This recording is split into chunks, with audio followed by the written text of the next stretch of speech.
So welcome, Sally Cameron. You're, of course, the Senior Policy Analyst for the HIV Justice Network, a close colleague, and you're based near Brisbane, Australia, and to Alex McClelland, incoming Critical Criminology Assistant Professor at Carleton University in Ottawa, Canada, and also a member of our Global Advisory Panel. Welcome, both of you. So, Sally, 2 years ago at a press conference at AIDS 2018, where you can see some familiar faces, we launched the Global Expert Consensus Statement on the Science of HIV in the Context of Criminal Law. It was authored by 20 of the biggest names in HIV science and endorsed by another 70 global experts. Provides clarity on HIV-related risk, harm and proof issues that lawmakers and the criminal justice system have been struggling with ever since the first criminalization laws and prosecutions. So this week we published a scoping report that you undertook, Sally, to examine what impact that statement's been having. So has the expert consensus statement actually brought science to justice? Well, it has been a privilege really to undertake the scoping study because what it's shown, it was a quick piece of work because we didn't want to pour a lot of resources into looking backwards. But really what we found is it met its two main objectives, which is that it is a useful document to be used in court for the defence, but also it's been really instrumental in leading advocacy around law reform and a whole lot of other things. So we found out that, for example, the statement has been used successfully as part of the Colombian constitutional challenge around how the overbreadth of their laws, the overreach of the laws, and how they were really inequitable and not what laws are supposed to be doing. There are current challenges in Uganda, in Kenya, and there's a current case in Canada around use of condoms. There's a case in Lesotho around use of the death penalty in relation to sexual assault. So we know it is being used in courts. We also know it's been used in a range of really fantastic, inspirational ways in just countries around the world. And that's really been the great joy of being a part of this process, is that community organisations in different countries have taken the statement and they have run with it. So, for example, in Morocco, the statement has been used by ALCS. They have taken it, they have met with prosecutors, they have met with magistrates, with police, and explained the science and why prosecutions are the wrong way to go. And it really backed up the process. Their process backed up ours, which was to reach out and get endorsers from more than 70 countries. Senior scientific experts from more than 17 countries endorsed the statement, 2 of them from Morocco and also involved with the organisation. But what that communicates is this means something where we are. It means something in Morocco.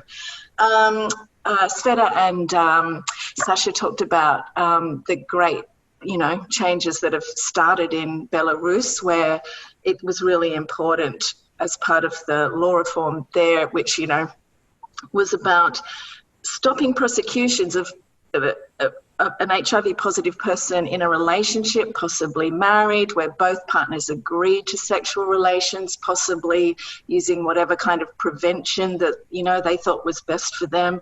The HIV negative partner not wanting someone to be prosecuted, but the police pursuing them regardless.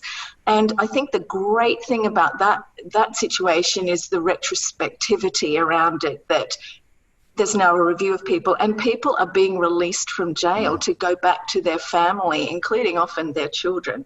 So I'm going to whiz through a couple. We've got law reform happening in Zimbabwe.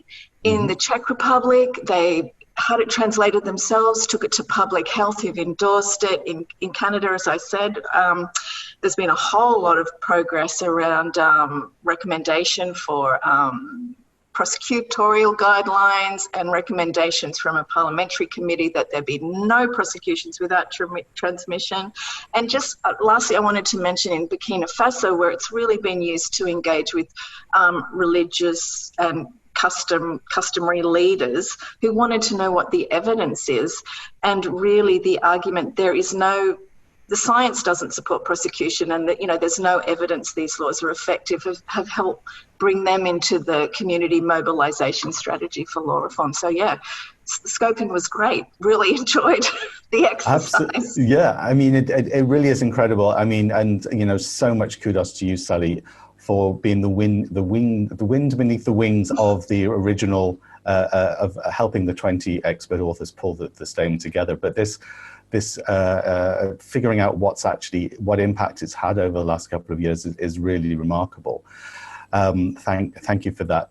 And so Alex, let's talk to you for a second. So, I mean, one of the areas covered in the expert consensus statement is the issue of forensics, attempting to prove through science that one person actually infected another. Now, there's a lot of misunderstanding about this technique that's called phylogenetic analysis. But the statement makes it very clear that this technique isn't reliable enough to show who infected who on an individual level. But that same technology is being used for public health purposes, including for so-called molecular HIV surveillance. So why is this a concern, and how does it fit in with HIV criminalization? Sure. Thank you so much for this, Edwin, and thank you so much for having me. It's really inspiring to be connected to all of these activists around the world, and really emotional and beautiful.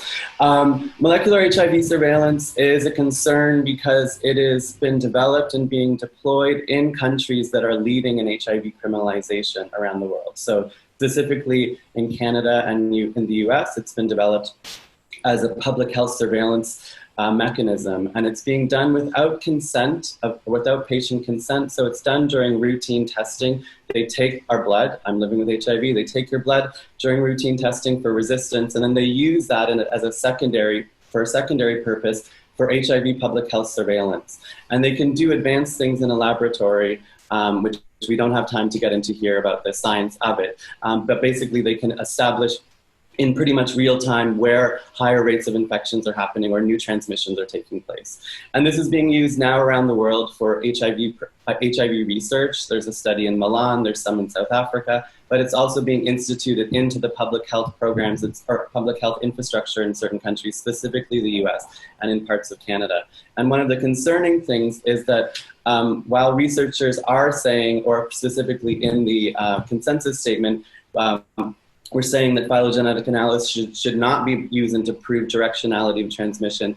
Scientists are trying to work to do this. They're really interested in the idea that they can prove that one person gave HIV to one other person, and they have been able to do it in highly controlled settings. And so I think this is a concern for us, because if in a laboratory, scientists can determine who gave HIV to who, in countries where HIV criminalization is very much an issue, how could that information be repurposed? And so there's real issues around privacy, confidentiality, and consent that are being raised by communities. So you've shown here a group of people living with HIV and researchers responded to one of the big studies that took place in LA looking at trans women. And one of the things that I think is a concern for people in the community that this study highlighted was not only are there consent and criminalization concerns, because we don't know how this data is going to be shared and what are the privacy oversights with this data, but at the same time, they're doing this research disconnected from community. So there's public health researchers in a laboratory looking at the sex lives of trans women, trying to figure out who they're having sex with.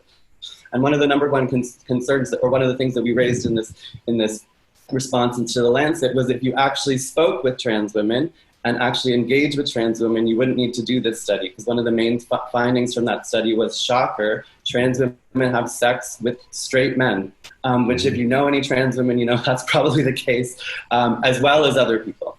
And so I think that was one of the concerns, is this research even necessary? It's violating the rights of people living with HIV. They're taking our blood and using it in ways that we don't have any knowledge of, to enact forms of surveillance and control over our lives, and it's a concern. So Alex, when you presented on your work, and there's been many of us actually involved in in HIV Justice Worldwide and associated colleagues who've been concerned about this now for a couple of years. When you talked about it in our strategy meeting, we decided to make it a priority for HIV Justice Worldwide this year. It's very scary to hear just how our blood is being used without our consent.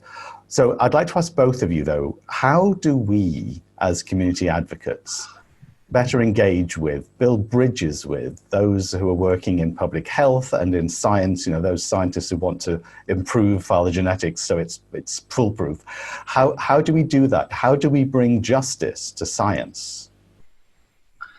I think it's a good question, and it's been one of the very interesting side effects, really, of the process of developing the expert consensus statement, because although we were aiming for a particular document and we weren't really focused on the development of relationships, so that developing that statement took basically, it took more than a year and involved numerous interactions with people.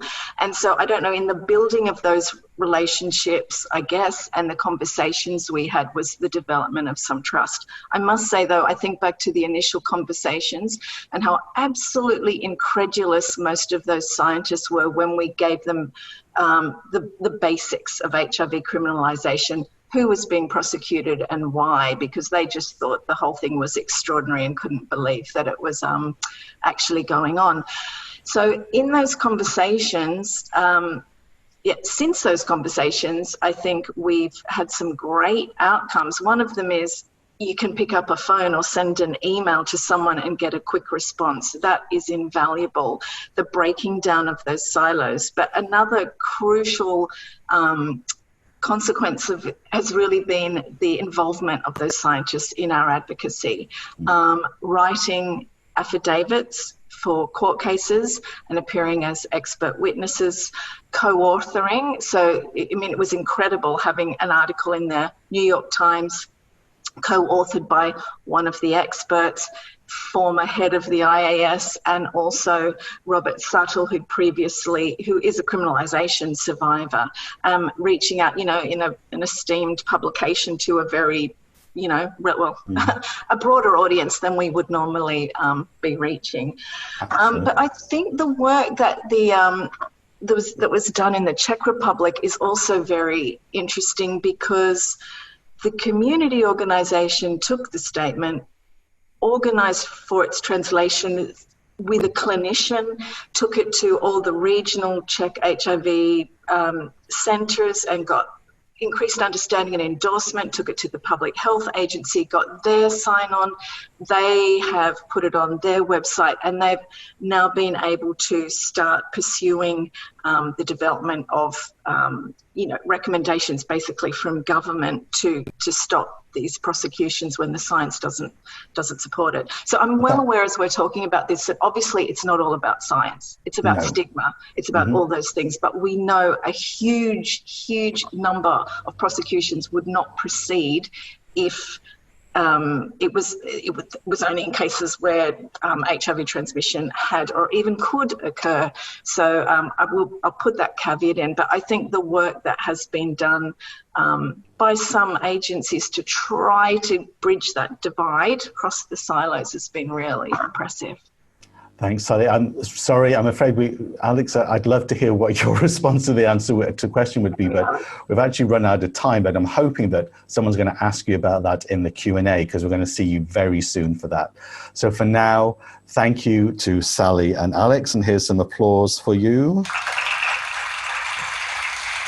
So do you have any questions for Sally, for Alex, for me, or anyone else who appeared on Virtual Sofa? You can ask them in the Zoom Q&A.